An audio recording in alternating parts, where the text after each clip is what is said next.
I'm back with Gare. Woohoo! Woohoo! And Go. I'm super excited. He had a really good topic idea and he had an awesome icebreaker idea. Oh my god. I am so excited. I'm so excited for both. I know. And thank you very much for liking my ideas because as you know, today was the day that I was like, maybe I'm a little dumb. Oh my God. Perhaps I'm a little stupid. I'm glad I can help. So I've been thinking about you a lot more than usual because I have been binging the first two seasons of White Lotus before I start the third one. Mm-hmm. Um, I watched them obviously before, but I just wanted to like revisit them before I started the third season in case of any like Easter eggs. Right. So what I was noticing when I was watching them is like both seasons have this incredible like ensemble cast.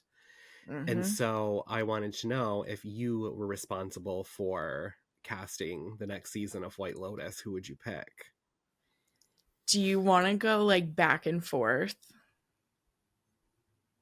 Sure. with picks? Yeah. Because I am intrigued to see if we have any similar ones. Okay. Yeah.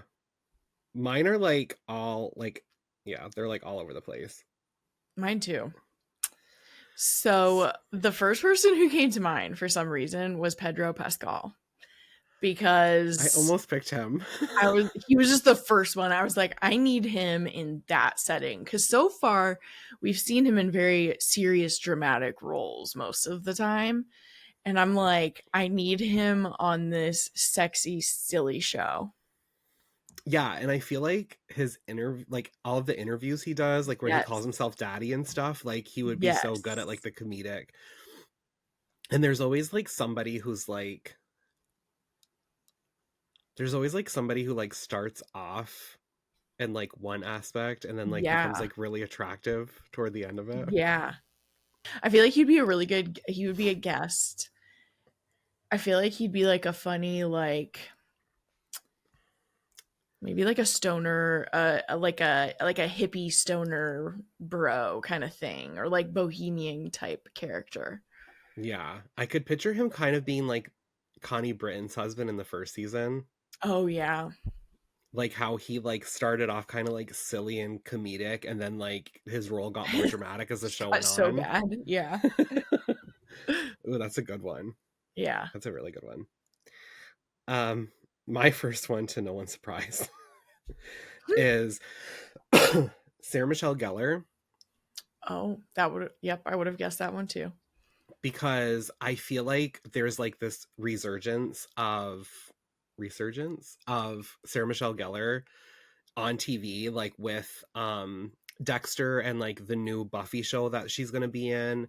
And I just like could see her like playing like this really like funny, bitchy, like waspy kind of like woman Mm-hmm. on the show, like kind of like a Connie Britton or like I don't know, like a Connie Britton kind of character, I guess, but like a little Mm-hmm. bit younger. But like I would love to see what she would do. Yeah, me And I too. actually saw an interview where somebody asked her if she would ever be on it, and she's like, "I will do like if he wants me on the show, like I would 100% do it Oh wow. because she like loves him." So I think that would be really Damn. cool. Yeah, she would be awesome. Hmm. Oddly, the second person I thought of was Annie Murphy, who is Schitt's Creek for Yeah, people. Alexis. I feel like some people may not know her actress name, but I just feel like she would be a funny like. Well, they're always exotic locations, so she couldn't be a local. But you know how like the two local girls in season 3 are like, or season 2, or how many seasons are there? 3. And I'm in the third one, right? Yeah, Yeah. So 2. yeah. I am sleepy. Lucia, Lucia, Yes. and And I I can't can't remember remember her the name. other name, I but can't like either. I feel like she would be really funny in that kind of a role, Hmm. like fucking with the guests or whatever. But I just feel like she'd be so cool on that show. That would be so good. Hmm. Oh my Pedro and god. Annie were the second you said it, those were the two that came up, and I was like, huh, okay. I love that. Yeah. I mean, I obviously listed Sarah Michelle as my first pick, but like my first one, and I even have it in all caps, drum roll, Toni Collette. I keep I'm glad I'm not saying my guesses, but yes. Yes, yes, yes to that. I like she's in like United States of Terra. She was in I think it's called Unbelievable with Caitlin Dever, and Mhm. she was in one of the Knives Out movies. I think Yeah. the first one. But like her character in Knives Out, she's just so good and she can do anything. And I absolutely love her. And I want her to have like a pretty calm role until she like loses her shit in the end, like she Yeah. does in the movie Hereditary. Oh my god. She's like, that look on that, yeah, fucking face on your face. Yes. I'm your Oh, mother.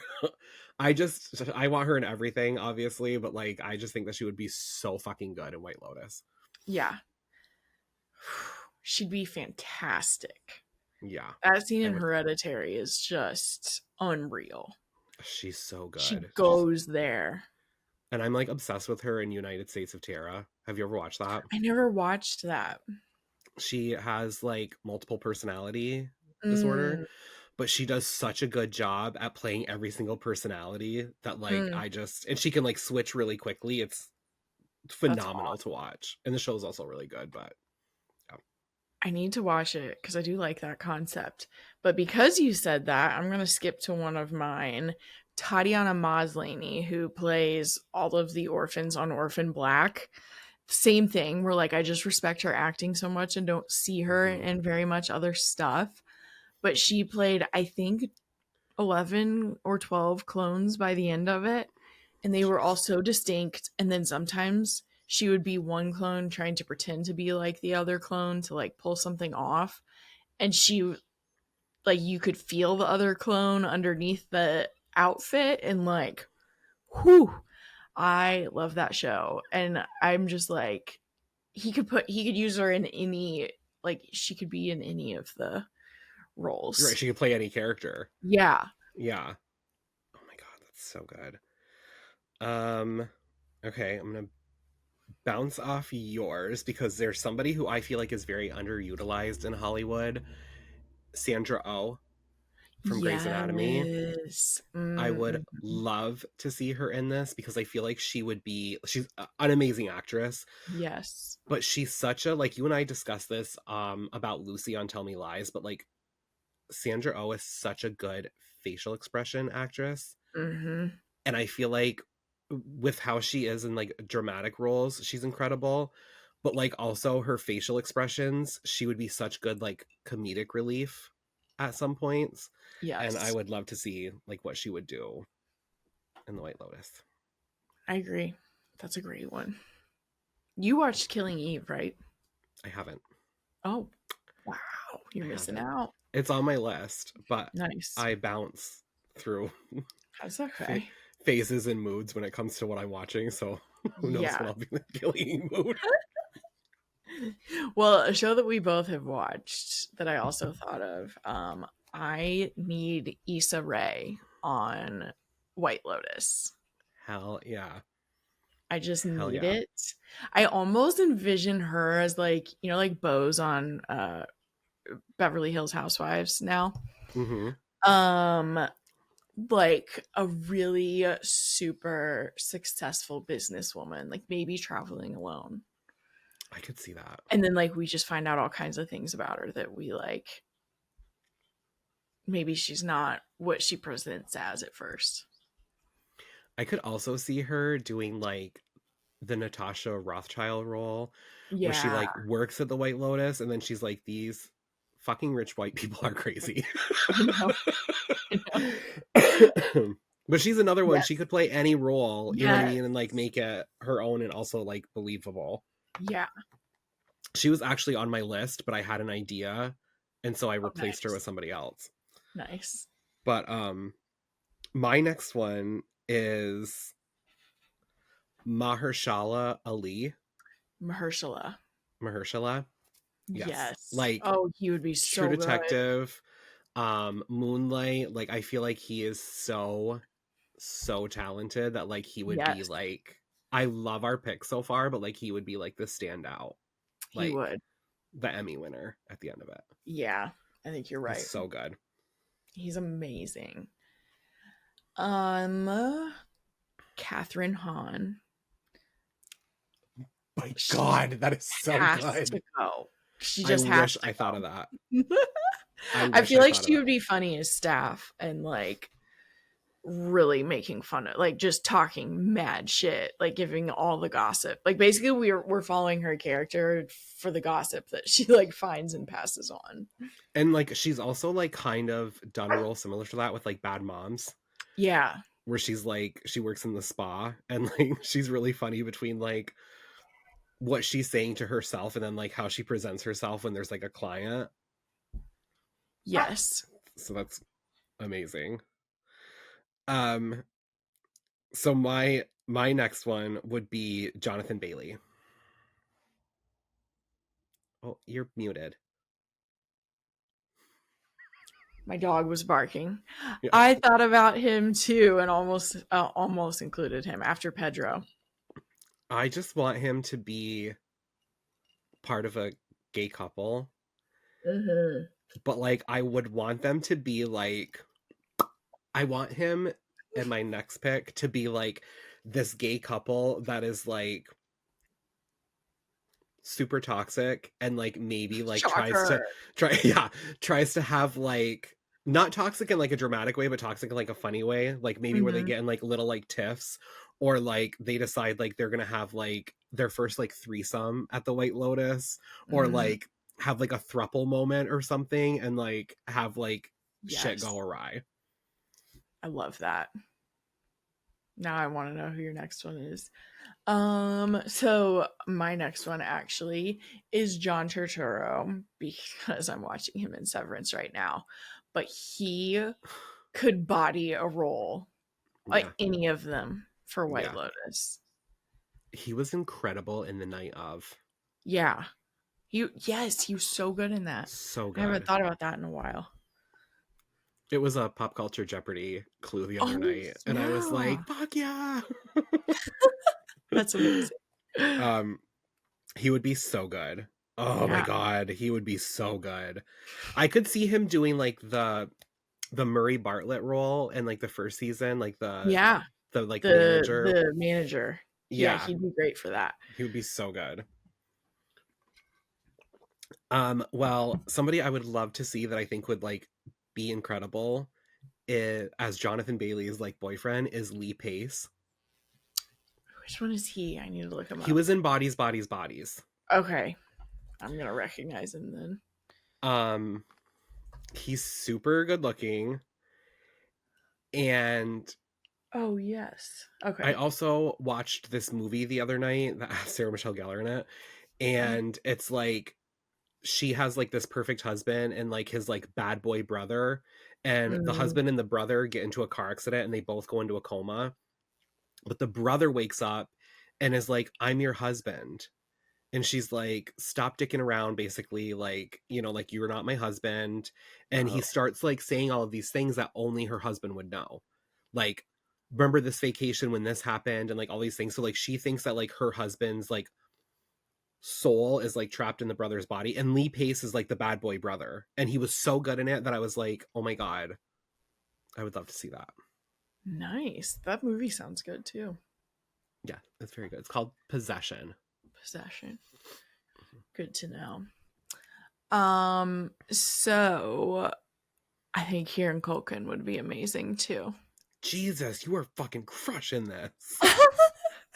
Thank you. Oh my I feel like we god. both are. Oh my god. I mean, I know in A Real Pain he just played like a neurotic traveler. Not even neurotic, but no, he didn't play. That was more Jesse Eisenberg, who I also think would be great, but I'm not picking him. Uh, I hate Jesse you Eisenberg. hate him? I hate him with a passion. I just had a conversation with a friend about this like 2 days ago. Uh-huh. Like he was like, "Have you seen this movie with Jesse Eisenberg?" And I was like, "I do not like him." And he's like, "But he's so good." And I was like, "He is talented, but I feel like his facial expression in every movie is the same, where he like looks like he just woke up first day on Earth."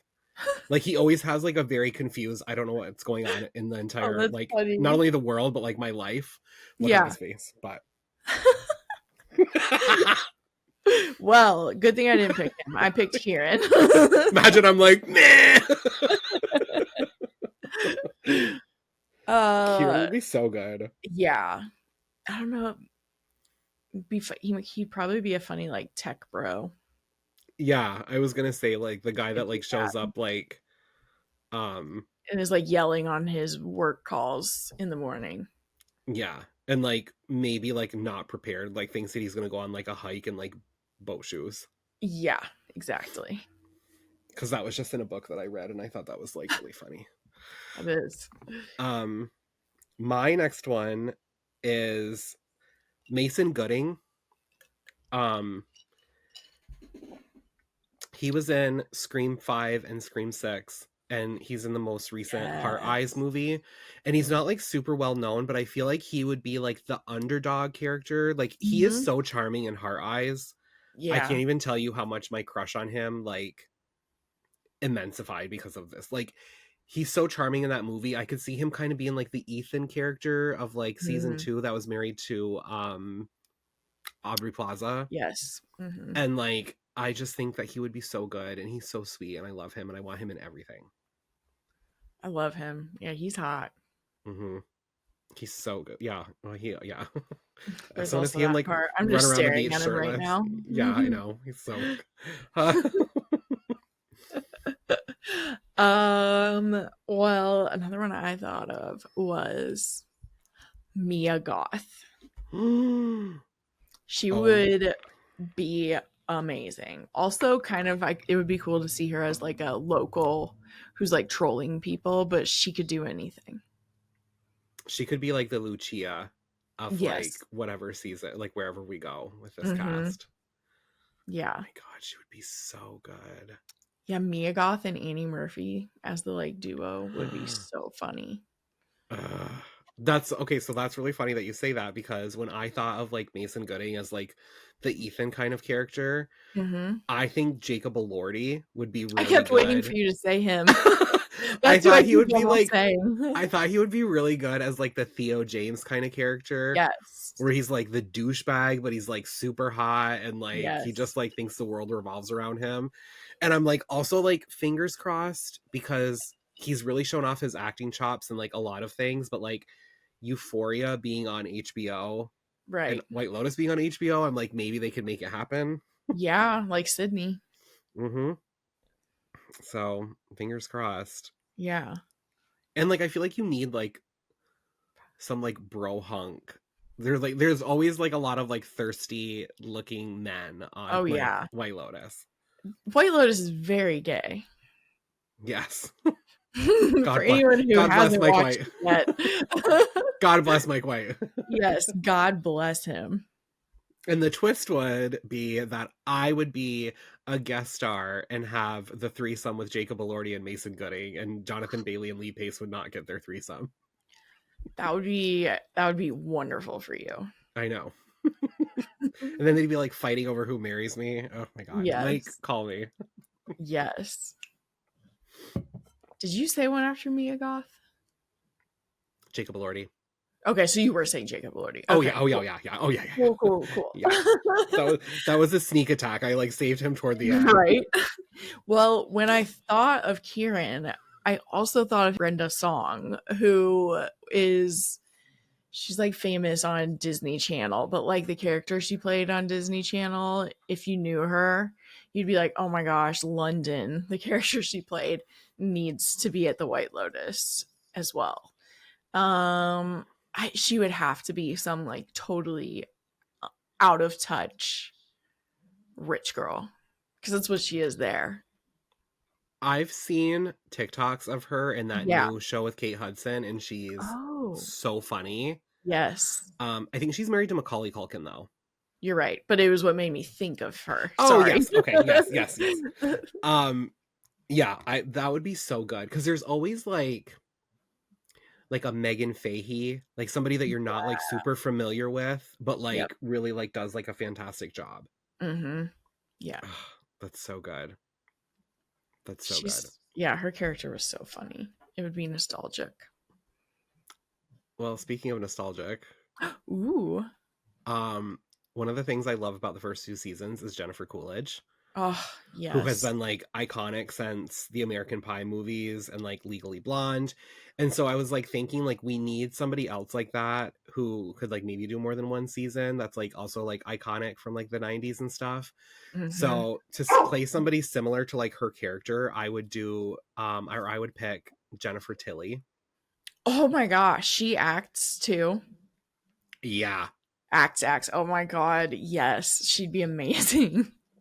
Yeah. So she does like a lot of like the Chucky movies, Okay, but yes. like she did a movie called Bound with Gina Gershon and like she's like incredible in it. Like I think she was like Mhm. nominated for like an Oscar or something.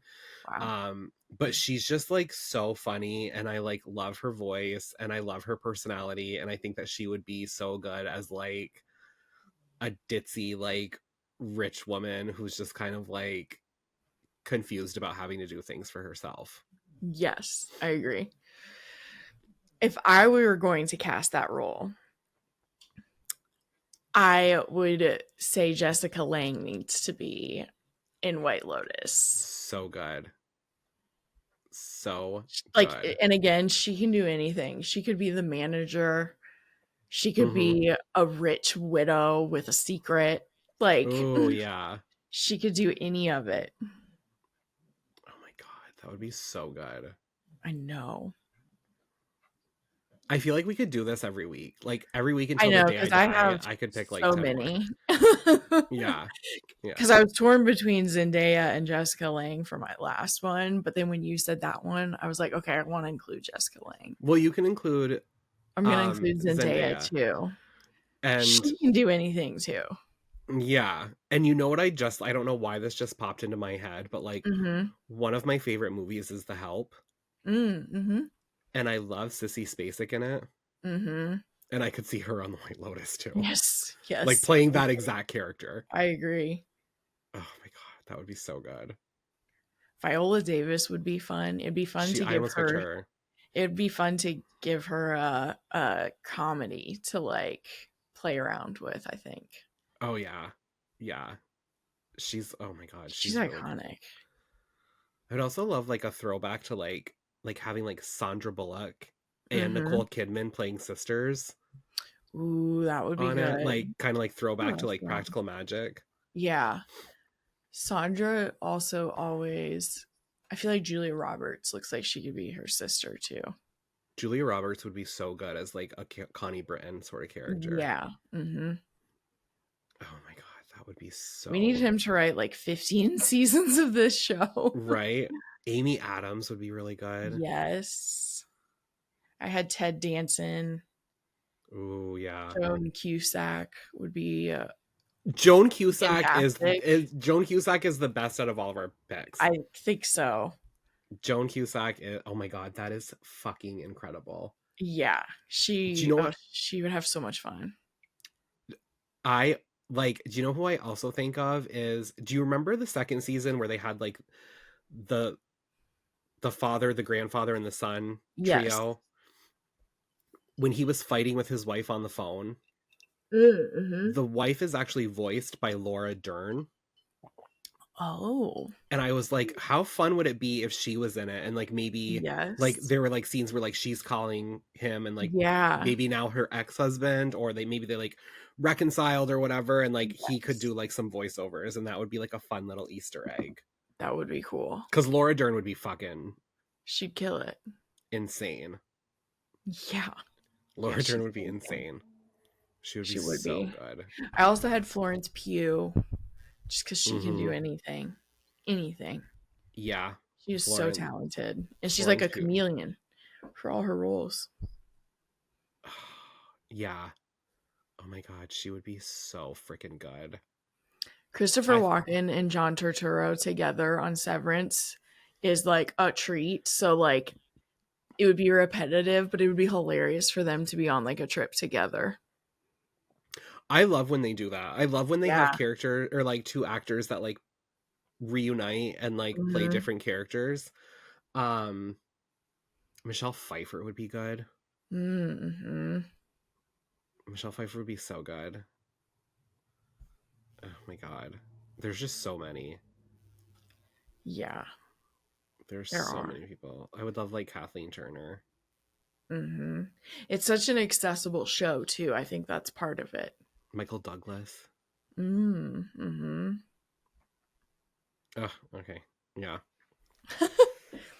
I guess we should eventually talk about books. Yeah, we can talk about books. But that was a We can talk about great books. one. That was Thank fun. you. That was fun. That was I so loved fun. that. And if you do want real casting news, by the Hmm. way, Sharon Stone is going to be in the third season of Euphoria. I saw that. Like, Like, what? you are merging two of my favorite worlds together. It's going to be the Because best season. I'm obsessed with her. I'm Yeah. obsessed with her. So, um, so if you have any popcorn left over from binging White Lotus or any of your favorite TV shows, we are going to be talking about popcorn thrillers. Mm-hmm. We are. I'm not gonna lie, And when I started like picking them at one point, I was like, because it's the point is kind of that they're like not dark, but they are thrillers. So like, there were a couple that I was like, should I include this one? And I literally googled the definition of it, and it was like doesn't deal with heavy or sad themes, but like I don't know, some of them are still gonna have some sad themes. I don't know. I to me like I feel like like it's kind of like subjective. Like you can It kind of is, think whatever yeah. you want. But like I was thinking about that too, and then I'm thinking of like some of the like popcorn thrillers that like I've that are like your classic, like everybody talks about this as a popcorn thriller, and I'm thinking like Frida Mm-hmm. McFadden, which her books can Yep. get dark. Yes. Oh, you're The right. Perfect Marriage by Geneva Rose, like Mhm. what is darker than waking up and your mistress is like been stabbed 30 something times next to you. It's So intense. as far as I know, if it's just something that you can't put down and it's really like fast paced and like you Yeah. just want to like binge cover to cover, Yes. consider it a popcorn thriller. You know, Yeah. The That's how I feel Shards is about not a it. popcorn thriller. No. No. I'd say there's probably a page limit. Like I'm thinking like around That like a too, you're 300 right. pager. Yeah, Yeah. not much more than 300. Yeah. I agree. Yeah. I agree. So that's what we have for you guys today. Mm-hmm. Our favorite popcorn thrillers. You want me to start? Hell yeah. 285 pages. I'm fitting our model. Um, all of her books are fantastic popcorn thrillers, but If You See Me by Audra McElroy, so addictive. Um, Mm-hmm. When Leighton Marks is taken at a festival in front of her loved ones, police are quick to label it a random trafficking incident. But Leighton's husband Owen and her ex best friend Marnie suspect there's more to the story. After Marnie meets Sarah, who saw something at the festival that doesn't add up, she starts looking for Leighton herself, only to discover secrets and inconsistencies surrounding her disappearance that grow deeper and more complicated by the minute. As Marnie continues to search, she receives threats by two parties with conflicting agendas, and she must decide whether she should risk it all to find her friend, or if she thinks it would be better for everyone if Leighton stays gone after she learns the whole twisted truth. There are like so many secrets. There's a lot of like long term friend backstory, but like betrayals and all kinds of stuff going on. That book was so twisted. So twisty. I loved it. Her books are so much fun too. Yeah. That's a good one. I was like, I was like looking at my list and I was like, okay, all of these pretty much have like a dark element to them. Oops, I know, sorry. I think mine do too. And I was just like, well, But I'm also like, I didn't pick like The Good Daughter. Imagine if I was like, my first one's The Good Daughter. No, but I also was like thinking, and I was like, okay, some of these do have dark elements in them, but I'm also like, they're not as dark as the stuff that I usually recommend. Exactly. So to me, they are a popcorn thriller. Exactly. So with that being said, my first one is Return to Midnight by Emma Dews. Good one. Is that on your list? No, but I did see it Okay. and I was like, that's one. Okay. All right. That's the one I was nervous that we were going to have the same one. No. Um, on the anniversary of a savage mass murder, a survivor returns to the scene of the crime and all its buried secrets in a twisted novel of suspense. Nearly 10 years ago, 5 Ohio University students were murdered in an off campus Victorian home. The media dubbed it the Midnight House Massacre. Ever since, survivor and novelist Margot Davis has wanted to forget it and never again utter the killer's name, until she's compelled to write her side of the story. To do that, she's returned to the Midnight House. It'll be a chance for Margot to reconnect with other survivors, heal the trauma, and dispel the ugly conspiracy theories of obsessed true crime fanatics. When the news of Margot's book gets out, she receives a threatening note that demands that she stop lying, or else. It chills Margot's blood because she hasn't been telling the whole truth.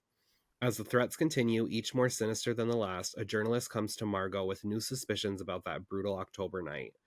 Now, to save her own life, Margot must reveal her well-guarded secrets, one that, for good reason, she's been too terrified to share. So Oh my good. god, I was so Very freaking good. creepy. So creepy. Mm-hmm. Halloween theme, like creepy house, dual timeline, which Yep. I'm obsessed with. Same. Ugh, Yeah, it's a good one. I think about that book so much. It's so good. So good. Well, mine goes from fall vibes to summer vibes. Because one of the best popcorn thrillers I read this year, or kind of like last year, but recently, is On the Surface by Rachel McGuire. Mm. Um, Sawyer Stone III and Danny Fox, a young couple who spend their time circumnavigating the globe aboard their 42-foot sailboat and documenting it for their fledgling YouTube channel, Sailing with the Foxes, have anchored in Exuma in the Bahamas as they wait for the price of crypto to rebound so they can provision and continue their journey. They're partying and exploring with their fellow cruisers offshore. On the surface, everything looks perfect, but one night Danny vanishes after a boat party and Sawyer has no memory of her disappearance. The search for Danny is initially fueled by concerns that she drowned during one of her daily ocean swims, but Danny's pre-scheduled video posts recorded before she went missing soon reveal a darker side to her relationship with Sawyer.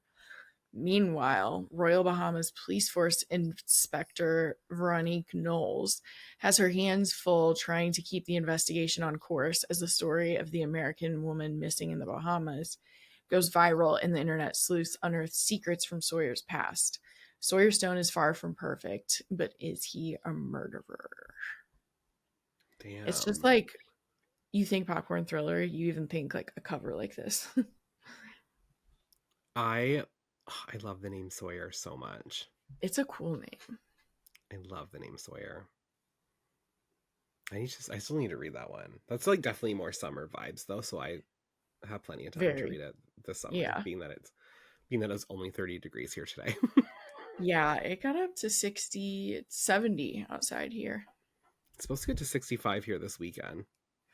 That's what I'm dealing with, is Yeah, it being 30 degrees and then like jumping up 35 degrees and like, whatever. that's great. Speaking of hot, Nice. imagine being stuck in a bonfire, Ooh.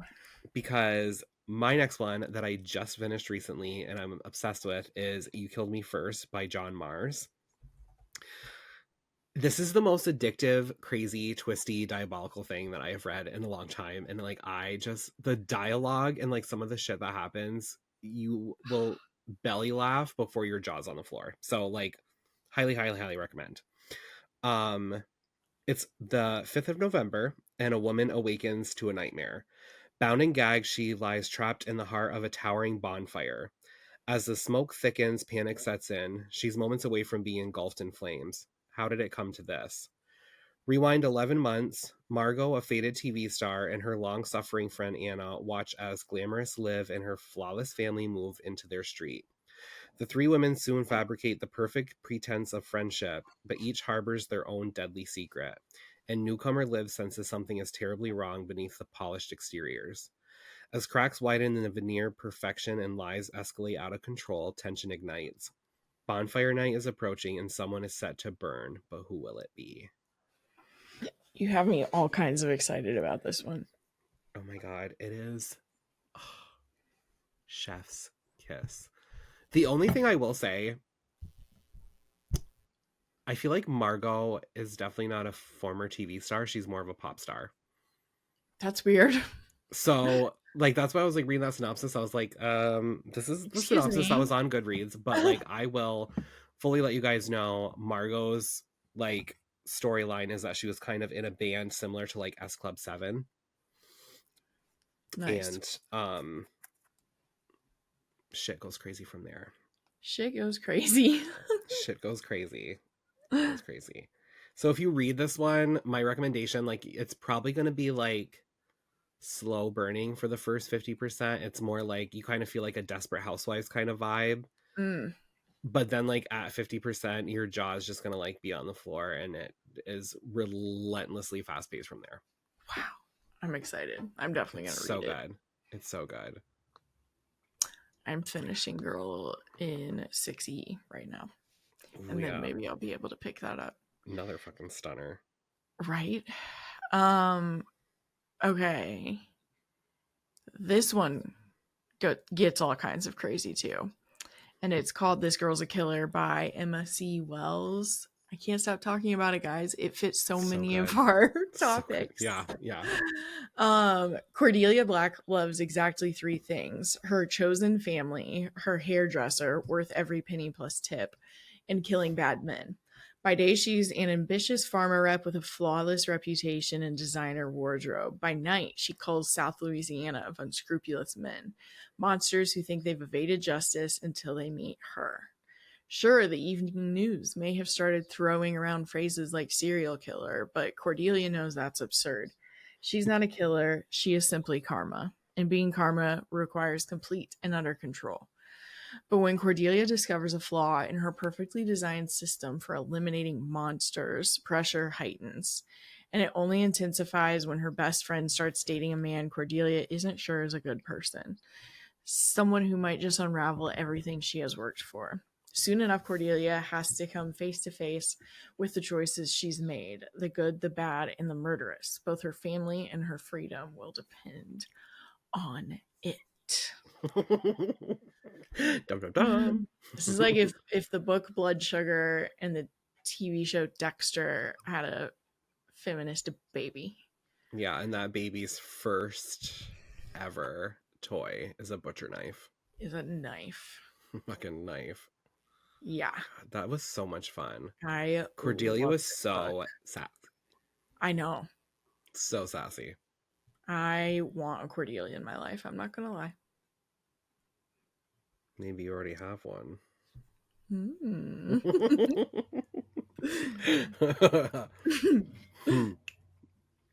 Yeah, you guys have to read that one. That's so much. That's such a fun book.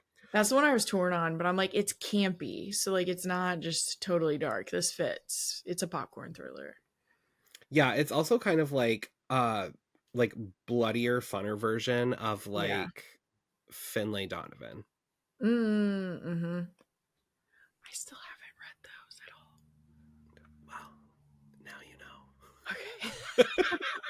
They're a little cozy for you. Exactly. They're a little cozy for you. If you want something unhinged that's not fucking cozy whatsoever, I will never stop talking about this book. I'm obsessed with it. The Teacher by Frida McFadden has some of my favorite twists in a thriller. It is like just chef's kiss for me. I guess check trigger warnings if you need to, but like it's Frida McFadden. Like it's just gonna be like batshit crazy and off the wall. Lesson number 1, trust no one. Eve has a good life. She gets up every day, gets a kiss from her husband Nate, and heads off to teach math at their local high school. All is as it should be. Except last year, Kasem High was rocked by a scandal involving a student-teacher affair with one student, Addie, at its center. But Eve knows there is far more to these ugly rumors than meets the eye. Addie can't be trusted. She lies, she hurts people, she destroys lives. At least that's what everyone says. But nobody knows the real Addie. Nobody knows the secrets that could destroy her. And Addie will do anything to keep it quiet. Dum dum dum. Dum dum dum. I think Yeah, it's like you loved said, I that don't I'm oh my god, I'm so obsessed. I still think about the ending, and there's like this like very cinematic scene that like just stays in my head. But like I also like I don't know why it's not in that synopsis, because it's like very well known that the reason that she starts to freak out is because the student Addie, who is accused of having an affair last year with a teacher, is like one. in her husband's class this year. So she's like, I don't trust this little bitch, and that little bitch Right. doesn't trust her. So Damn. it's just so diabolical. It's Messy. probably one of my favorite, like, there's a reveal in the end of this book that's probably one of my favorite reveals that I've ever read. And like, Wow. and you know me, like, I will be like, I love a book, I love a book, I love a book. And then like, you'll talk to me about the ending or something, and I'll be like, I don't remember that. But like, Yeah. there's no way that like on my deathbed, I will be like, do you remember when this happened in the teacher? Yes. Like, this So is what good. I'm clinging to. Yeah, this is like what, like, I will be like, put this on my tombstone. Oh, I love that. Yeah. So good. Well, I have no segue. Imagine. Because my next one is The Astrology House by Corinne Jade. Margot needs a minute. She's been working 80-hour weeks as a newly minted partner at her law firm. She's disconnected from her brother, the only family she has left, and she's still not pregnant after years of trying. Stars Harbor Astrological Retreat promises rest, relaxation, and wisdom for Margot and her friends. With Instagram worthy views and nightly astrology readings in an impeccably restored waterfront Victorian house, this getaway should be nothing but idyllic fun. For Margot's brother Adam, it's the perfect opportunity to rekindle the romance that fuels his writing, but his wife Amy hides the darkness of her past with a beautiful social media feed. Their friend, Farah, is a successful doctor who cannot admit she's losing control. But no one holds a greater secret than their astrologer host, Rini. She has a plan for all her guests, and one won't be leaving Stars Harbor alive. Bonus points if you love astrology, the book will be enriched by your love for astrology. If you do not know much, it will just be fun to learn about it as you read it. I like I'm so horrible. Like, my friends will be like, "Oh my god, Garrett loves astrology," and I'm like, "No, no, no, no, no. Garrett Mm, loves Gemini facts. Like, I love Gemini memes. astrology when like Gemini memes or like stuff when it's like this is the Gemini, because I'm like that is typical me. But Yep. like, I cannot look at somebody and be like, "Oh my No, god, you said that? That's totally Scorpio of you." You know what I mean? Like, I yeah, can't do that. So I like, can't either. that would be a really fun one for me to read. It's very fun. It kind of feels like a housewives like trip gone wrong, which is partially the Oh, inspiration for it because she's a big housewives fan. oh my god, Oh, I love actually, that. I had her on the podcast. I should look and see if Oh my they gosh, have. every single book I chose, I did not do this on purpose. I had them on the podcast. Oh my god. All 5 that I picked. Not on purpose. I love that you had that. I thought my big reveal was going to be that like 4 out of my 5 you can get on Kindle Unlimited. Ooh. But your big reveal is like, oh, I I've know that interviewed was all of mine. I'm like, damn. I thought I was randomly choosing them. I need Nope. to see if I can find this at the bookstore. The cover's so cool. I July love 8th. July 8th. July 8th is when the paperback comes out in Oh, Canada. the paperback. So, and they don't Bruce have the is mad hardcover for in you. stock. Yeah, he's like, that's some bullshit. So, my next one is a book that, when I say popcorn thriller, this one had to pop into my mind because I was so addicted to it and I loved it. But like, I also went out and met friends for drinks and purposely left early so I could come home and finish it. Like, I was like, oh, like, I'm Ooh, like kind of tired, and I was not tired. I just wanted to come home and finish the book. I get that. And it is The Final Act by Lisa Gray. Mm-hmm. Um, it has been 20 years since Madison James had any kind of success in Hollywood. Now she's disappeared, and a TikTok sleuth has found her purse discarded in a Los Angeles park. The news spreads like wildfire across a nation hungry for celebrity tragedy, and the struggling actress's mysterious disappearance quickly becomes a national obsession. Detectives Sarah Delaney and Bob Moreno of the LAPD Missing Persons Unit take the case. But truth is a rare commodity in Tinseltown. Some people will stop at nothing to get what they want, and Delaney and Moreno soon find themselves mired in Hollywood's dark underbelly with little in the way of clues. As revelations from the past emerge, it becomes apparent there is more going on than meets the eye. With an obsessive public watching every step of the investigation, can the police find Madison before she becomes more than just missing? Dun dun dun. I've got to read this one. Oh, dual timeline, I know. girly. Mm-hmm. It's so on point with not only like the toxicity of the true crime community, which I'm obsessed with that in a story, celebrity like obsession and like pop culture. There's like other aspects in it that I'm not going to say because I would think they're a spoiler, but like it's just so good. Yeah. And it's very twisty. Bonus. Even better. Bonus. So. Well, speaking of toxic true crime, Bruce is going to read this one with me. Speaking of toxic true crime communities, my last one is The Lake of Lost Girls by Catherine Green. I love that book. Such a good one. It's 1998 and female students are going missing at Southern State University in North Carolina. Gare's holding it up for our video people who are watching. But freshman Jessica Fadley, once a bright and responsible student, is going through her own struggles. Just as her life seems to be careening dangerously out of control, she suddenly disappears.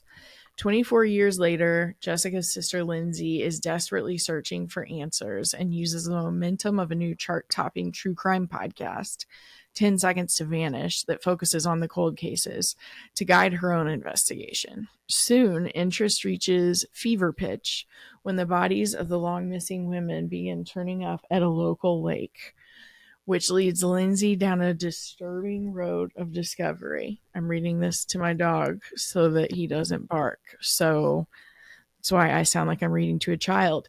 In the present, one sister seeks to untangle a complicated web of lies. In the past, the other descends ever deeper into a darkness that will lead to her ultimate fate. I'm a little slap happy. I'm having to pet my Pibble so that he doesn't bark, but this one is amazing. It has really great mixed media. The podcast element is fantastic. The timelines are amazing. The ending is very dark. This is another one where I was like, is this a popcorn thriller? But I was like, yeah, it is. I haven't seen a bad review of it, so like I would that consider too. I mean, it's so addictive. It's very addictive. I don't think that the ending to that is like super dark. Okay. Well, yeah, not like, but like it is. I'm just imagining like the people like, but you know what? The people who really can't handle it aren't reading popcorn thrillers though at all. True. Yeah. True. Like there's a huge difference between a popcorn thriller and a cozy mystery. So like. Mm-hmm. Exactly. Yeah. Reader beware. Yeah, I don't need to act like I'm talking to cozy mystery readers. Yeah. Could you imagine? I don't think I could. I don't think I could enjoy it. What's that meme where it's like this would like what's one thing that would like kill like a kid from the 1800s and they're like, oh, a Diet Coke. Yeah. Have you seen those memes? Mm-hmm. Like that's like for us, like what's like one thing that would like terrify a cozy mystery fan is like listening to this podcast, but like also like reading any of our recommendations. Yes. They'd be like, oh my God. Especially my diabolical last little pick here. Ooh. I recently finished and absolutely loved Count My Lies by Sophie Stava. Mm-hmm. This was like one of the like definition of a popcorn thriller for me because like I thought that I was going to dive into like maybe 50 or 100 pages and I read 250 pages in a night. Wow. I just could not put it down. I was like addicted. I had to like physically force myself to go to bed. Damn. It's actually labeled as a read in one night suspense thriller narrated by a compulsive liar whose little white lies allow her to enter into the life and comfort of a wealthy married couple who are harboring much darker secrets themselves. Sloane Caraway is a liar. Harmless lies mostly to make her self-proclaimed sad little life a bit more interesting. So when Sloane sees a young girl in tears at a park one afternoon, she can't help herself. She tells the girl's very attractive dad she's a nurse and helps him pull a bee stinger from the girl's foot. With this lie and chance encounter, Sloane becomes the nanny for wealthy and privileged Jay and Violet Lockhart, the perfect New York couple with brownstone, a daughter in private school, and summers on Block Island. But maybe Sloane isn't the only one lying, and all that's picture perfect harbors a much more dangerous truth. To say anything more is to spoil the most exciting, twisty, and bitingly smart suspense novel to come out in years. Boom, boom, boom. I've got to read it. I keep seeing good reviews. So good. I loved it. It was so wild. I was like cracking up. I could see your arms flying out of my peripheral vision. He just keeps getting further away from me. It's like, Mom.